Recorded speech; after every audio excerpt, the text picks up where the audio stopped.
Hi, so my name's Alan Hazlett, and this week we're going to be talking about testimony and the question of whether and in what circumstances you can believe what other people tell you. And we're going to talk about this, the way people were talking about this issue during the Enlightenment. So the Enlightenment's a term that historians use to refer to a period in European intellectual history roughly 1700 to 1800.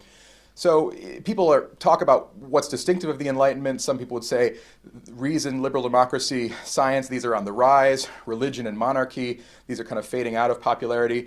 What I want to talk about this week is an ideal or a virtue that contemporary philosophers call intellectual autonomy. I want to talk about how this notion of intellectual autonomy plays out in the thinking of some of the big names in the Enlightenment, and in particular in the two big figures in the Scottish Enlightenment, David Hume and Thomas Reid. So Hume lived and worked in Edinburgh, Scotland, most of his life.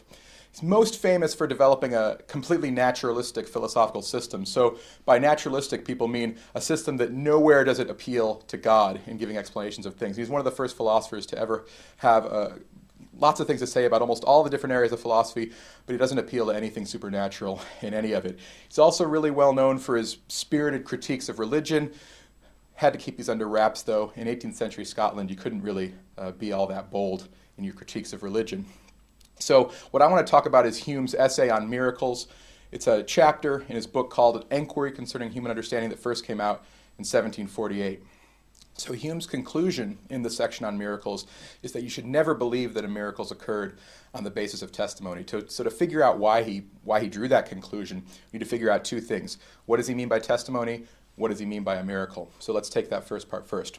What is testimony? So philosophers use the word testimony to refer to any situation in which you believe something on the basis of what someone else asserts, either verbally or in writing. So someone else tells you something and you believe it, or you read something that someone else wrote down and you believe what they say. Those are all instances of testimony. So Hume and other philosophers who write about testimony are really keen to point out that a ton of what we believe is based on the testimony of other people. So in the essay on miracles, Hume had this to say: so there's no species of reasoning more common, more useful, and even necessary to human life than that which is derived from the testimony of men. Just to get a feel for what Hume's talking about, think of some city you've never visited before, some city you've never actually been to. You've got a lot of beliefs about that city, beliefs about who lives there, population size, what it's like. And all those beliefs are based on testimony. They're based on believing what people tell you who've been there. They're based on believing what you read in the newspaper about what's going on in that city, based on reading the Wikipedia article about that city, stuff like that. So all those beliefs are based on testimony. So Hume and other philosophers writing about testimony are going to point out, first thing, testimony is a really important source of beliefs for creatures like us. So now, the big assumption that Hume makes about testimony in his essay on miracles is that to believe testimony, you have to have evidence that the person who's speaking or writing is likely to be right. So you have to have evidence of the reliability of the person who's testifying to you. He thinks that this assumption follows from a maybe innocuous-sounding assumption that philosophers call evidentialism. A wise man proportions his belief to the evidence. So Hume thinks, well, this applies when it comes to trusting someone else's testimony just as much as it applies in any other situation. So one thing he assumes is that if you're going to trust someone's testimony, you need evidence that they're likely to be right or that they're reliable. And that if you're going to trust people's testimony in general, you need some evidence that people in general are likely to be right when they assert things, or that they're generally reliable. You can see why this evidentialist principle is true if you think about cases where someone testifies to something unusual.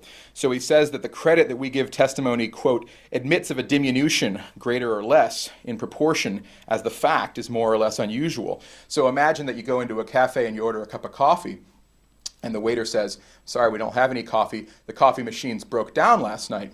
So in that case, you're likely to believe what the waiter says and trust his testimony. But now imagine, same situation.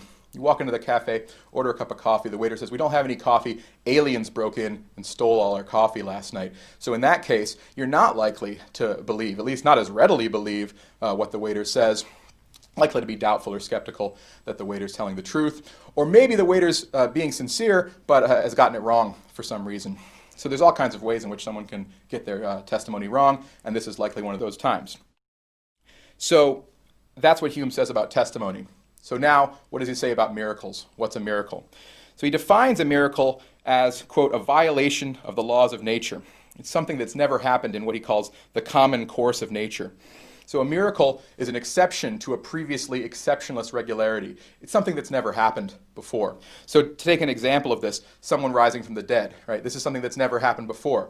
That's a paradigm example for Hume of a miracle. With this definition of a miracle in place, and with that assumption about testimony, we can now start to see why Hume concludes that you should never believe that a miracle's occurred on the basis of testimony. Here's how he articulates the argument in the essay on miracles.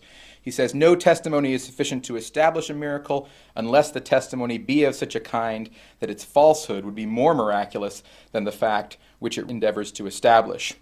This is just another way of putting that assumption that you should only trust testimony when you've got evidence that the testifier is likely to be right. It's just another way of putting that assumption that the more unusual the event testified to is, the less trusting you should be of the testimony. So think again of that case of the cafe waiter. The reason you'd be inclined not to believe the story is because it's more likely that the cafe waiter is wrong about the aliens stealing the coffee than that the aliens really did steal the coffee. So now imagine that someone asserts that a miracle has occurred. For example, they say someone rose from the dead. So Hume thinks, treat this just like any other case and ask, what's more likely? That this person is wrong for whatever reason, or that someone really did rise from the dead? The way he puts it, what's more miraculous? That someone really did rise from the dead, or that this person, in this case, is wrong for whatever reason? Well, recall the definition of a miracle that Hume gives us. A miracle is an exception to a previously exceptionless regularity. So we've got all kinds of evidence. In every case of a miracle, we've got all kinds of evidence this event is very unlikely. Case of rising from the dead, it's never happened before, so it's a very unlikely event because we've got all kinds of experimental evidence that it's not likely to happen. But now we need one more premise to see how Hume gets to his conclusion, and it's a pretty innocuous assumption. People are often wrong when they testify. So people often assert things that are false. They assert things that are false because they sincerely say something they believe, but they're wrong, and they assert things that are false sometimes intentionally, as when people are lying or joking, or for various other kinds of reasons.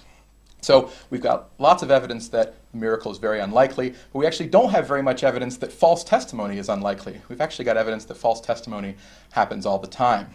So we can now put all three of these assumptions, the assumption about testimony, the definition of miracles, and this premise about the unreliability of human testimony together, and we can see how Hume gets his conclusion out of them. So the first assumption he makes is that you should only trust testimony when you've got evidence the testifier is likely to be right.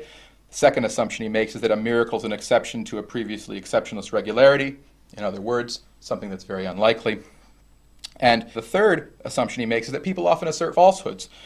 False testimony isn't all that unlikely. And from those three, he concludes you should never believe that a miracle's occurred on the basis of testimony. To sum that all up, again, imagine someone asserts that someone has risen from the dead. So we've got lots of evidence that's really unlikely. We don't have all that much evidence at all that the speaker is wrong for some reason or other. In fact, we know people are often wrong in what they assert for all kinds of reasons. So it looks like this case is going to be exactly like the case of the cafe waiter. We shouldn't believe the testimony because it's more likely that the person testifying is wrong than that the event they're saying happened really did happen. And that's why Hume concludes you should never believe in a miracle on the basis of testimony.